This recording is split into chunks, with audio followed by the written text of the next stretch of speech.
Today's episode is brought to you by Positively Productive Systems, whose mission is to be the antidote to your stress and to provide compassionate productivity resources and coaching that help you heal and achieve. Be sure to check out both free and paid resources at positivelyproductive.com/resources. Funnels are platform independent. You don't have to build it using a certain software or program. All a funnel is your customer's journey. So it's how you take people from having no idea who you are to being a loyal customer who's going to buy from you again and again and again. It's just the series of messages that you present in a specific order, right? And so the first myth that I like to bust is that I have to use this certain platform in order to be successful with funnels. That's just not true.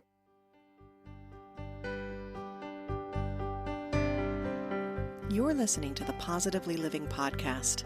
I'm your host, Lisa Zawrotny, founder of Positively Productive Systems and a coach certified in time and stress management, helping clients make space for what matters most in their lives. Join me each episode and we'll talk about decluttering, stress management, habits, personalized productivity, gratitude, and so much more.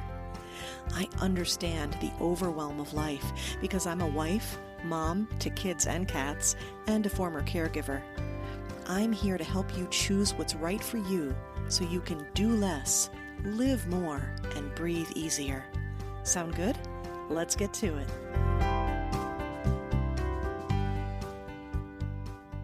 In today's episode, my guest and I are combining stories and strategies, covering mom life, mindset, and marketing to help entrepreneurs banish the burnout.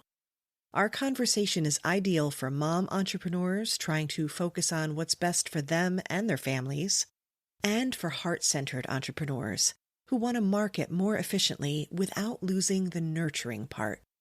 We demystify funnels and bust through two of the biggest funnel myths. I'm delighted to welcome Megan Bingham to the Positively Living Podcast. Megan is a certified master marketer specializing in offer strategy and marketing funnels. She uses these skills to help her fellow boss mamas protect their time and work less while earning more. She believes that it is possible to have it all as a working mom and has created a community for mom entrepreneurs who are building the businesses of their dreams and raising amazing humans, all while taking great care of their minds and bodies. Megan and I bonded over the topic of burnout, which sounds odd when I say it out loud, but it makes sense. She and I want you to find the simplest path to your goals and to banish the burnout. She does it through funnels and digital products. I do it through filters and systems. It's a great match, pulled together by a phrase she uses that I just love, time freedom. Doesn't that sound good? Remember that complex does not necessarily mean better. There is value in simplicity. This episode is a fantastic companion to episode 43 with Renee Rebar on the softer side of sales. And if you want more on marketing, I recommend episode 31, Authenticity in Life and Business with Mallory Schleybaugh. If you're on Facebook and want to connect with Megan, she welcomes you to join her digital product female entrepreneurs group. I also highly recommend her podcast, The Burnout Cure for Mamas. Now let's join Megan and talk about time freedom, funnels, and more. Welcome, Megan Bingham, to the Positively Living Podcast. Megan, would you please tell us a bit about who you are, who you help, and really what lights you up? Yes, thank you so much for having me. I'm so excited to be here. So I'm Meg Bingham. I am a certified master marketer, and I specialize in marketing funnels and offer strategy. So I help my female coaching clients who have settled into their one-to-one services. They're doing really well with those, and they're kind of maxed out on their time, and it's sort of hit an income cap because they can't take on any more one-to-one clients. So I work with those types of coaches who are ready to scale with group programs and courses. And then on the funnel side, I help them develop their courses, turn what they do in their one-on-one into a profitable course. And then on the funnel side, we set it up to sort of sell on autopilot. So that's what I do in a nutshell. And what really lights me up, like with my business, is seeing women gain time freedom, because I think that's why most of us start our businesses. And this goes along with my story a little bit. I know so many of us have gone through this same thing, but we start our businesses seeking time freedom, and then we find ourselves sort of as slaves to our businesses, and we lose sight of why we even started in the first place. So, what lights me up is seeing my clients regain their time freedom that they wanted in the first place. I love that time freedom. I just want to keep saying that phrase over and over again and say, you can have it. Yes, you You can. can. It is possible. This makes me think a bit. I think I'll clarify and put this in the show notes, but I think it's the E Myth and the E Myth Revisited, Michael Gerber, I believe. And it's this idea of when we become entrepreneurs, we want to do it because we want to do it our way and have our time and have that Mhm. flexibility.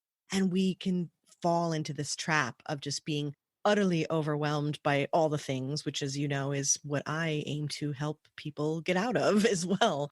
So let's start with your story, if you would, please. Like, what was the path that got you here, Megan? Yeah.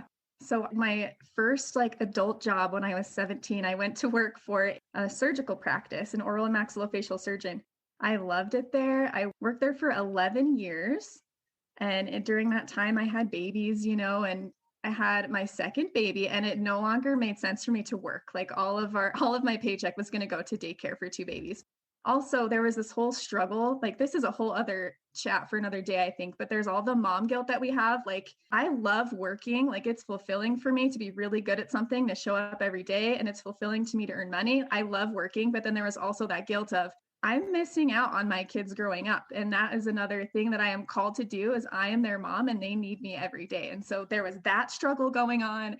And then the daycare, finance struggle going on. And so one day I went to pick my daughter up at daycare, and she didn't want to come with me. She was like hugging onto our nanny that we love. We love her, but she was hugging onto her and calling her mom. And I was like, I'm done. That's it. I'm not doing this anymore. And the nanny was really nice. She's like, it's just because she's having fun. She loves you. She knows your mom. But that was sort of like my breaking point of, yes, I need to work, but I need to be here every day for my daughter. And so that's when I started getting into the online world and looking at what is possible for me to do from home. I have two failed MLMs under my belt. Nothing against MLMs, but it just wasn't my thing. I think there's really a lack of training that goes on in those sort of institutions that sort of sets people up for failure. So two of those that didn't work out for me. And then on Facebook, scrolling late one night, I got retargeted for an ad for someone that her headline was "Work from home and be a present mom." And I was like, yes, that is what I need. So I got started in the virtual assistant world, and it started going well for me. Like, I was able to quit my job and be home with my kids. But then I know we all get to this point too, where I wanted more clients and I wanted to get bigger and I wanted more money and all of these things, not out of greed, but because growth is a part of me and what I need to do to feel happy. And so I was like, I need to do the next thing. I need to get bigger. I need to get smarter. I need to learn more things. And then I found myself needing to hire daycare again so that I could manage my business. And I had meetings that I was trying to fit in, and I wasn't able to do the class parties and late to soccer and all of those things again. I had totally lost track of why I started my business in the first place, because I was going all in on serving all of these clients individually. There were also things going on, like I hadn't niched down exactly who I wanted to work with. And so I was taking work from everybody, even if it didn't light me up. Even if I hated the work I was doing, even if it was totally draining for me, I wanted that client, so I took them. And so I sort of got to this another breaking point where I was supposed to go watch my little girl at tumbling, and I got there 1 minute late, and she had this whole meltdown that I wasn't there to watch her do her little review. It again, what am I doing? The whole reason I started this was so that I could be here for her. And again, I've lost track of that. And so that is when I started looking into passive income so I could still work with my one-on-one clients, only take the people that I really, really love working with, only take the people that are going to pay me premium prices for my premium services, and then also create digital products that I create once and put out there for people that can't afford premium services. And those can just be sold ongoing, and it's still bringing in income. But I am not chained to working directly with that person. I'm not trading my time for dollars anymore. It's just something that exists. And having the digital product set up with a good funnel in place is how you get that all working on autopilot. You just have to show up, consistently publish, and those things are running for you. So that I feel like I just talked a whole lot, but that is how I ended up doing what I'm doing today. I think that path is so important that you describe all of these things. And I was listening and going, oh, check, check, check, check with the whole everything that you were talking about in terms of, okay, the MLMs. This is not an MLM bashing episode. I would never do that. Everyone has their place in the thing that they need to do. But I do think that they are very much, they can be a starter business. And I get it because I've been there. They can. And I work with people who are very successful in their MLMs. I just think that we're doing people a disservice when we say this is going to work for everybody, because that's just not true. It's not going to work for everyone. Exactly. Thank you. And that's the perfect segue to the other part of that I really wanted to highlight that you are describing throughout this whole story. You said, this is what I'm looking for. This is what I need, what I want, what I value. And that is a key direction we're trying to go here at the Positively Living podcast is, what do you need? So if you are working and you miss some things in your child's life and you have other people in your family who are going to be there and it's not an issue, go for it. I mean, it's all good, but the key is what's good for you. And if it's hurting you, if you're wondering what you're doing, if you are experiencing something and going, wait a minute, this is not what I planned, then it's time to turn it around. And I love that you experienced that. And now you are helping other women basically pull out of that tailspin as well, right? Yep. So I don't remember who I heard this from. You might know, but I've heard sort of our work-life balance. I don't like the term balance. I like the term harmony, because everything we're doing should be working together to create the life that we want. And so I remember reading a post somewhere where it's like, life is about juggling all these balls. Some of the balls are plastic and some of the balls are glass. And we get to decide which ones are glass and which ones are plastic. If I drop a plastic ball, like if I can't volunteer for that class party this month because I have something going on, I can let that ball drop and it's going to rebound and be okay. But there are some balls that are glass. If my daughter is depending on me to be at something, we've talked about it and agreed, I cannot let that ball drop because that creates a trust issue kind of a thing. And so we get to decide which balls in our lives are glass and which are plastic. And it's all about, I don't like the term juggling either, but I think that was a helpful visual for me. Like, not everything is of equal importance. We get to choose and prioritize accordingly. Yeah, you're talking about priorities, and one of my favorite things, because if everything's a priority, nothing's a priority. Exactly. And then that's when you have that complete overwhelm and you don't know what you're doing. And then ain't nobody happy. Right? I mean, at that point, life is a struggle. That's not how life is supposed to feel. Exactly. And we don't want that for you. So given that, I think what you're talking about communication, especially when you have children who can start to express what they want, and they can do that fairly early. When you understand and you help them understand priorities too. And I do this with my children as well. Okay, I need to do this and this is important to me.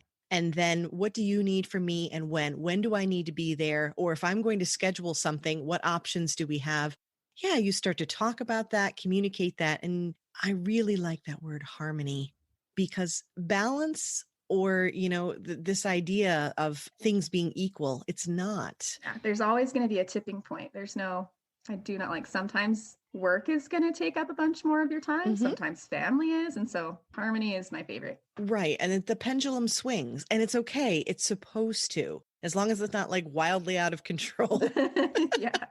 Then it's okay. And I don't know where that story visual came from, but I know the one you're talking about. And somehow the one that I read, at least I thought it was like rubber balls, or the idea that some will bounce. But the whole point is, some you can let go of and they won't break, but you have to find the ones that are the precious ones that you don't want to break. And everybody's scale is different.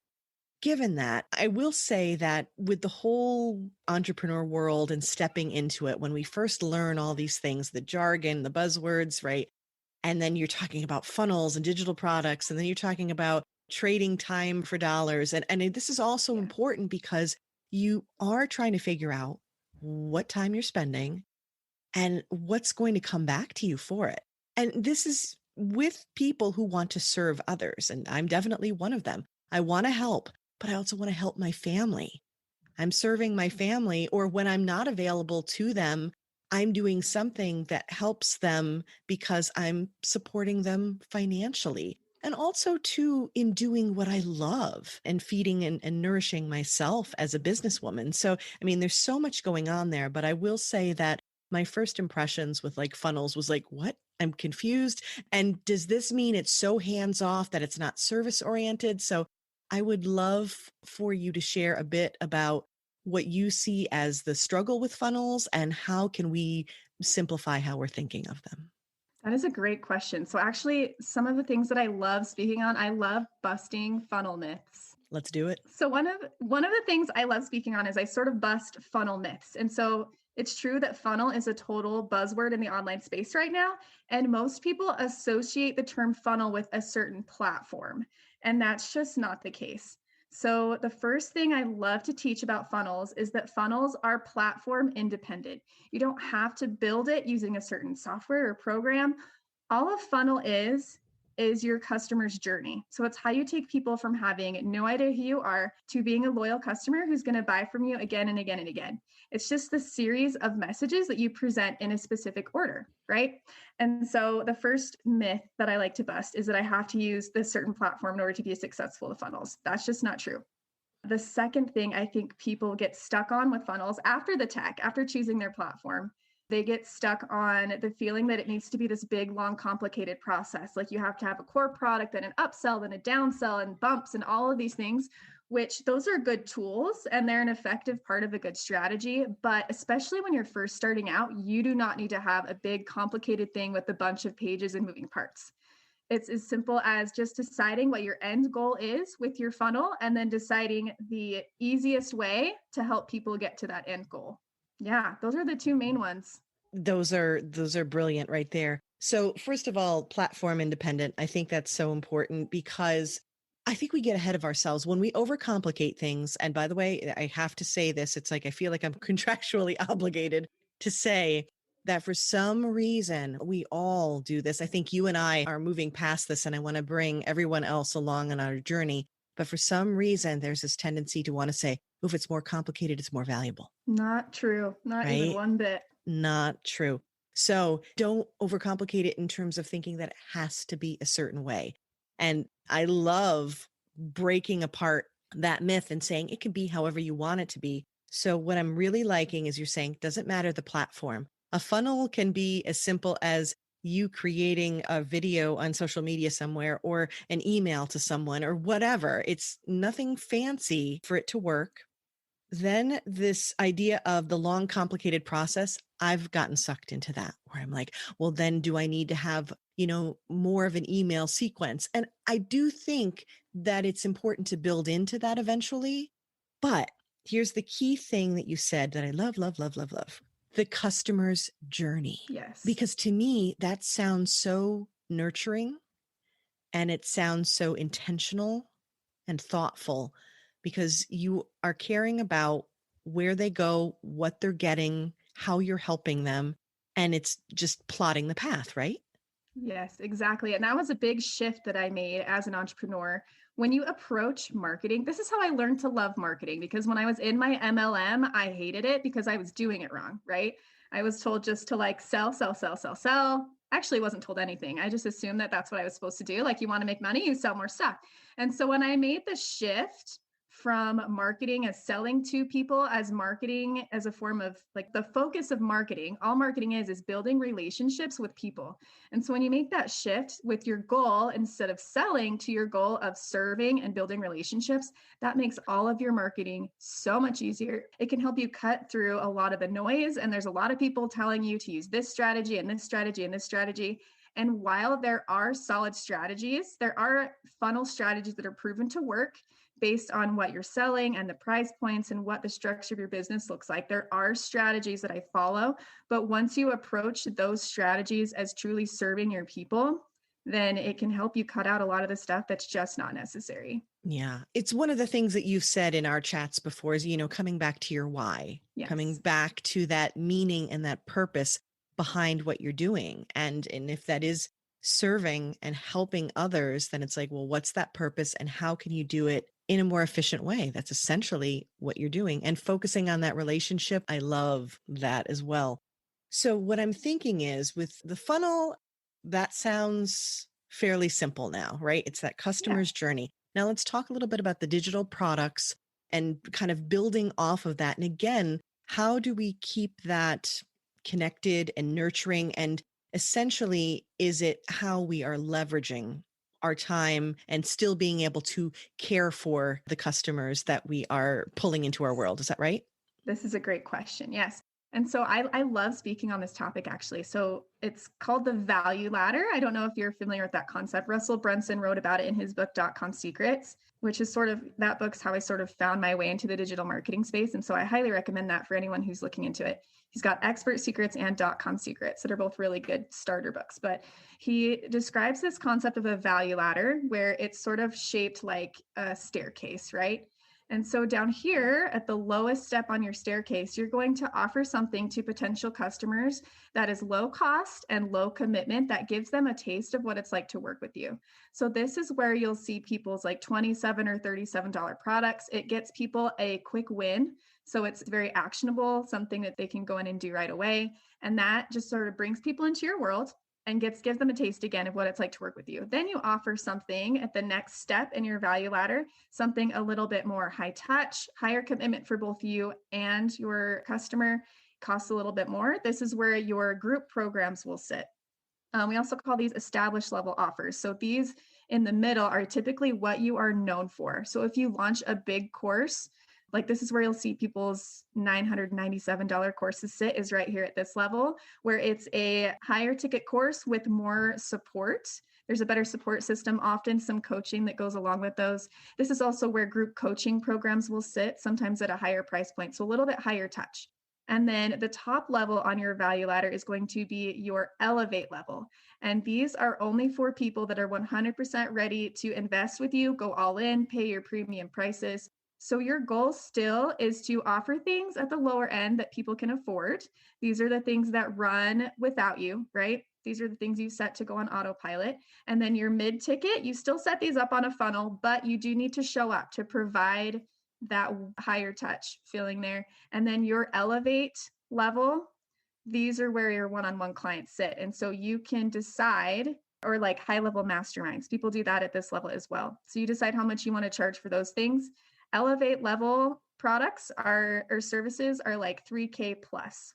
And so when you map out that customer's journey, it's taking someone through, you grab them from the interwebs and they see your $27 or $37 product. And you're like, oh, I need this win. I need to know how to do this.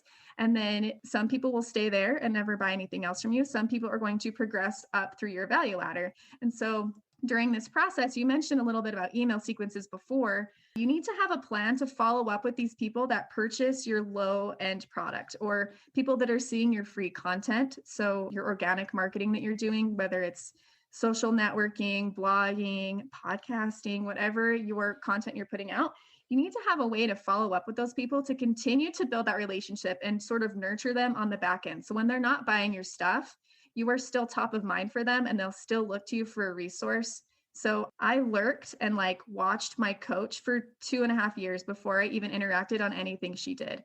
And so as long as you're continuing to build that relationship, then the right people are going to stay with you. Right. And different people that follow you, that maybe buy into the first rung of the value ladder, may not go up the ladder, but they will send others to you who Yes. go up the ladder. There's so many different ways, I think, that we can interact and build relationships with people. Renee Rebar, another podcast guest on here, talking about the sales side of it and the softer side of sales, meaning that we can build these relationships and care and even build friendships and all kinds of cool things. And you will have, your clients, but you also have your collaborators and those who are just fans of yours. And I Yes. can see that in my business as well, of the different places that they follow me. So, And your goal is not to get everyone to your elevate level service. That is not a goal. Your goal is to weed out people that aren't a perfect fit for that. So I should mention those elevate level products and services are also going to be application only. I would highly recommend that. That way you're only working with people who are perfect for you in your program. And so that's another reason to have these lower things built out, is because you can tell people, I'm not sure you're a great fit for this, but here's this and this and this that I offer that I think will be great for you. I like that. So now you are creating filters, which again is my language of decluttering, right? I always have to bring it back to decluttering, but there's an important reason for that. What you just said, I want to highlight, your goal is not that everyone will go to that top of the ladder. You are finding just the right fit, the ones who truly appreciate you and show up like you show up. And it's magic when you work with them. It's so incredible. And it's like best friends versus friends and acquaintances and people you hang out with at work. And they all hold a special place in your life and they bring something different to your life. But your besties are the ones that you are going to drop things and go all in and be there for. And you need to move again. Okay, I'm there. You know what I mean? It's Yes. yeah. And so that's those different levels. I like that because in a way you're nurturing everyone, but you're sliding the scale of the energy that you're putting into it. Exactly. Yep, exactly. That's fantastic. Okay. That I think is just the right nutshell to kind of help us alleviate the funnel confusion and understand that we can still come from such a heart-centered place in order to do this. Is there anything else I'm forgetting or you wish I'd asked you about this? I don't think so. I just want to reiterate, don't get stuck in the tech. That's where 90% of my clients get stuck in their choosing their platform and their tech, and that just don't worry about the tech, worry about serving your people, and the tech will come later. Yes, it's that getting stuck in the how and needing to let that go and figure out your why first and the path you want them on. And then there's always a way that can work for you to create that funnel. Love that. Yes. Okay, so ready for a rapid wrap up? Oh, yes. This sounds fun. Okay, so I'd love you to fill in the blank for me, please. Okay. The song that always makes me dance is? Ooh, Don't Stop Me Now by Queen. I love that song. Yeah. Well, that's going on the Positively Living podcast playlist. Probably still volume 2. We're having multiple volumes now, but the Spotify playlist, Don't Stop Me Now. Okay. Now, how about a quote or mantra that I share all the time is? There is no limit to my potential as a daughter of God. Oh, that's beautiful. Right. Mm. It's by Henry B. Eyring. That's his quote. And a resource, book, or app that makes my life easier? Ooh, I love ClickUp. ClickUp is my project management app, and it's fabulous. I have heard good things about that, so I'm glad you mentioned it. Okay, and last but definitely not least, what or whom are you grateful for today, Megan? Oh, my heavens. I'm grateful for you, Lisa. I really am. Thank you. Well, I am most certainly grateful for you, and I'm so glad that we have connected. I'm so thankful that you've come here to share your wisdom. And I know that we'd love to keep connected with you. So where can we find you on the interwebs? What's going on with you? Yes. So I actually just joined Her Own Magic. It's a business all around digital products. So I partnered with Amy Jo, who's the owner over there, and we're going to combine her course building genius with my funnel building strategy. So we run a group called Digital Product Female Entrepreneurs on Facebook. We did our first fireside chat last night, all about organic marketing, and it was really, really great. So you can follow us over in that group. And then I also, as a fun project, host the Burnout Cure for Boss Mamas podcast, where I have guests that come on and teach us about avoiding burnout as a working mom. Lisa, you've been on this show and it's fabulous. So I'd love to have people listen there as well. Please do listen. It's so important. Burnout can happen before we know it because we're just following everyone's expectations. Let's step back. Megan does such a beautiful job of helping us do that. And she does it quickly. They're easy to listen to and so effective. So definitely listen to her podcast. I will make sure to put links in the show notes for all of this, including this Facebook group, right? And make sure to invite everyone. So thank you. Thank you, Megan, for shining your light in this world and for sharing it with us today. Thank you so much for having me.